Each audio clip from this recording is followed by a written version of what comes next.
संकट में उद्धव सरकार गुजरात पहुंचे। मिलिंद ने एकनाथ शिंदे और उद्धव ठाकरे की फोन पर बात कराई। शिंदे भाजपा से गठबंधन पर अड़े। यूपी से बड़ी खबर है। नुपुर शर्मा की गिरफ्तारी की मांग को लेकर प्रदर्शन कार्यक्रमों के आयोजकों पर मुकदमा। सम्राट पृथ्वीराज के बाद अब फिल्म मेजर भी अपने कैबिनेट के साथ देखेंगे सीएम योगी आदित्यनाथ। अग्निवीरों की भर्ती प्रक्रिया में कोई बदलाव नहीं, रेजिमेंट सिस्टम जारी रहेगा। केंद्र देश के कई राज्यों में महाराष्ट्र, उत्तर प्रदेश, मध्य प्रदेश समेत कई राज्यों के लिए बारिश का अलर्ट जारी। दिल्ली तक पहुंचा मानसून। एकनाथ शिंदे के साथ झगड़े के बाद से मेरे पति लापता, शिवसेना एमएलए की पत्नी ने दर्ज कराई शिकायत।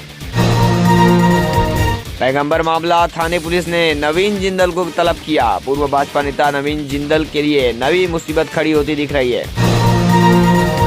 राहुल गांधी जी एकमात्र नेता जो मोदी जी का मुकाबला करते हैं। ईडी की पूछताछ पर कांग्रेस का सत्याग्रह।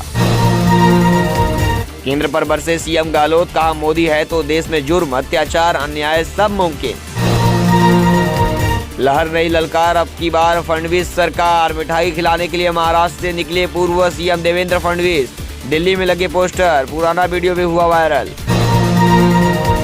सियासी संकट के बीच कांग्रेस ने कमलनाथ को बनाया पर्यवेक्षक। महाराष्ट्र में सियासी उठापटक के बीच नार्वेकर ने एकनाथ शिंदे से मुलाकात की। शिवसेना की तरफ से मिलिंद नार्वेकर को एकनाथ शिंदे से मुलाकात के लिए भेजा गया था। अग्निपथ स्कीम को लेकर आज एक बार फिर तीनों सेनाओं के अधिकारियों के सामने आए। तीनों सेनाओं के अधिकारियों ने बड़ा ऐलान करते हुए कहा कि अगर अग्निवीर लड़ेंगे तो उन्हें परमवीर चक्र भी मिलेगा। सीएम उद्धव ठाकरे के घर वर्षा पर हो रही है मुलाकात। उद्धव ठाकरे से मिलने पहुंचे अजित पवार। प्रधानमंत्री नरेंद्र मोदी से मिलने पहुंचे तीनों सेनाओं प्रमुख। अग्निपथ योजना पर हो सकती है चर्चा। रिटायर होने वाले अग्निवीरों को हरियाणा सरकार देगी नौकरी। सीएम मनोहर लाल खट्टर का ऐलान। बकरीद पर घरों या खुले में कुर्बानी नहीं, सभी राज्यों को केंद्र सरकार ने दिया आदेश। इस वक्त एक और बड़ी खबर आ रही है, आपको बता दें गुजरात जाने के बाद एकनाथ शिंदे का पहला बयान सामने आया है। पक्के शिवसैनिक हैं, धोखा नहीं देंगे। बगावती कदम के बाद शिवसेना ने शिंदे को विधायक दल के नेता पद से हटा दिया। पार्टी के इस एक्शन के बाद अब शिंदे का बयान सामने आया है। शिंदे ने कहा कि जो उनके बागी तेवरों के एकदम उलट था। उन्होंने ट्वीट किया, हम बाला साहेब के सच्चे शिवसैनिक हैं। बाला साहेब ने हमें हिंदुत्व सिखाया है। हम सत्ता के लिए कभी भी धोखा नहीं देंगे। आपको बता दें पहली बड़ी खबर, शिवसेना ने शिंदे को विधायक दल के नेता पद से हटाया। अजय चौधरी को कमान सौंपी।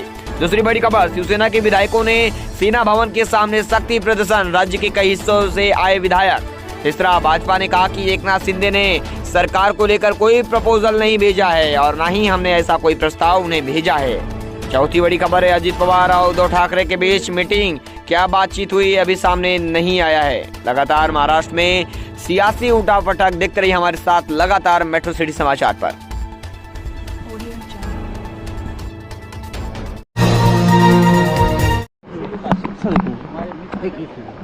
हमारे साथी हैं पुराने, वो भी वापस आ जाए। किस तरह से मनाने की कोशिश कर रहे हैं आप?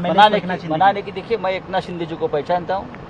वो ऐसे व्यक्ति है, वो बिना शर्त एक शिवसैनिक के नाते अपने घर वापस आ जाए। क्या 80 घंटे की सरकार की तरह ये भी असफल होगा ये प्रयत्न? पूरा असफल होगा।